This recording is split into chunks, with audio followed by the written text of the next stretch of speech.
How to check your iPhone original or not? Let's go to settings.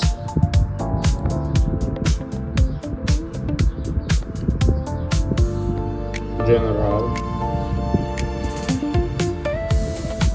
In about section you see the serial number and model number.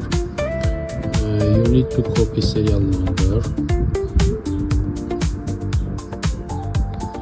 then go to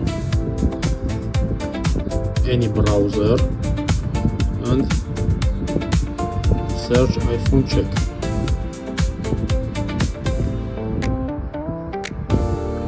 Here you see check coverage page.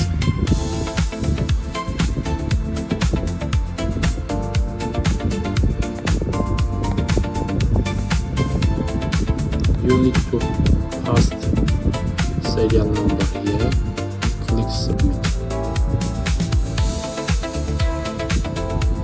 Here you see the model of iPhone, where it serial number here, and October 22, coverage expired, all information. It means that your iPhone is original. Cannot find the numbers, the serial number, this official Apple page, it means that your iPhone